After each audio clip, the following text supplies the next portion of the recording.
Hello and welcome to the dear decent. पढ़ना सी ज़रफ़ यानी एडवर्ब।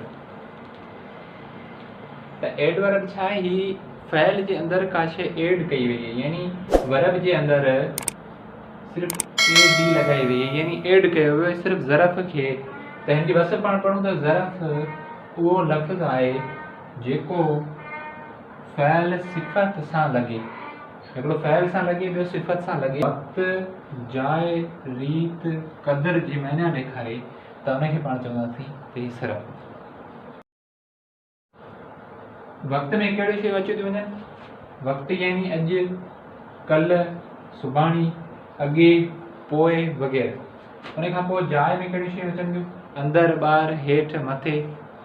उन खां पोइ रीत में कहिड़ियूं शयूं अचनि थियूं? होरियां, ॾाढियां, मस मस। क़दर में कहिड़ियूं शयूं अचनि थियूं? तमामु, ॾाढो, सख़्तु, घणो। हाकार में कहिड़ियूं शयूं अचनि थियूं? हा, हाओ वग़ैरह। नाकार में न, नको, न, इन तरीक़े जा जुमिला अचनि। पर हाणे पाण खे वसत सम्झणी आहे, यानी ही चवे थो जेको फ़ैल सिफ़त सां लॻे। हिकु त फ़ैल सां लॻे, ॿियो नंबर त हू सिफ़त सां लॻे। वक़्तु, जाइ, रीत या ही जेके नाला आहिनि, इन खां वग़ैरह ॿिया बि जेके नाला आहिनि, सिर्फ़ु लॻे फ़ैल खे या सिफ़त खे। हिन खां बग़ैर बि जुमिलो ठहे थो जीअं सब्जेक्ट प्लस वर्ब, इन तरीक़े सां फ़ाइल प्लस मफ़ूल, इन तरीक़े सां जुमिलो ठहे थो। पर हिन खे एड कयो वियो उनखे एग्ज़ैक्टली कुझु ॿुधाइण जे लाइ। जीअं इंग्लिश में I like U, I really like U. Really जेको लॻो आहे, सची पची जेको लॻो आहे, उहो ज़रफ़ लॻो आहे।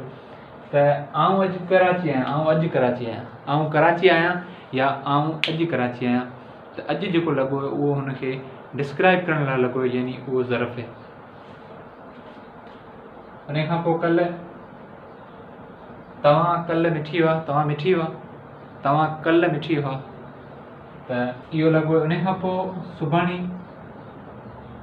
ऐं अॻे, हिननि जा बि जेके जुमिला आहिनि। ऐं जाइ में आउं स्कूल अंदरि आहियां, जेकर ईअं चऊं आउं स्कूल आहियां, त इन में सिर्फ़ु फ़ैल आयो आहे, ज़रफ़ न आयो।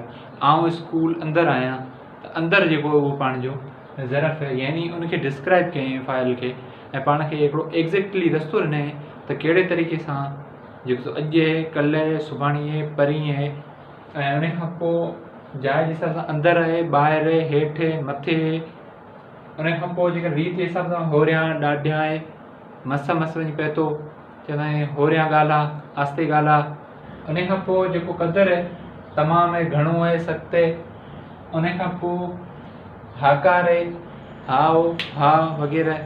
नाकार में न, नको वग़ैरह। सो शुरू करियूं अॼु जुमिला।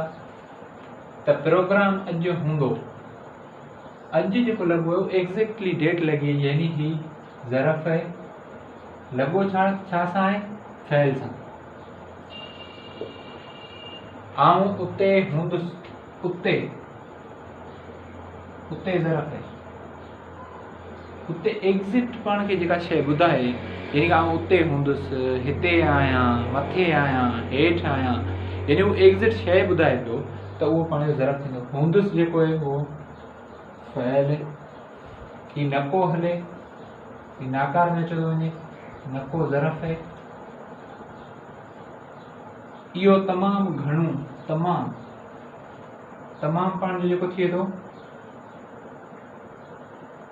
तमामु जेको थिए थो उहो ज़रफ़। ऐं घणो हिते वरी सिफ़त सां लॻो आहे। त पहिरियां पाण खे ॿुधाईंदुसि सिफ़त सां लॻे या फ़ैल सां लॻे त उनखे ज़रफ़ चइबो। त हिते सिफ़त सां लॻो आहे त हिनखे लिखंदासीं पाण सिफ़त। त हीअ आहे पंहिंजा कुझु मिसाल। इन तरीक़े सां तव्हां बि वधीक मिसाल ठाहे सघो था। ऐं उमेदु करियां त तव्हांखे हीअ वीडियो ज़रूरु पसंदि ईंदो। Thanks for watching.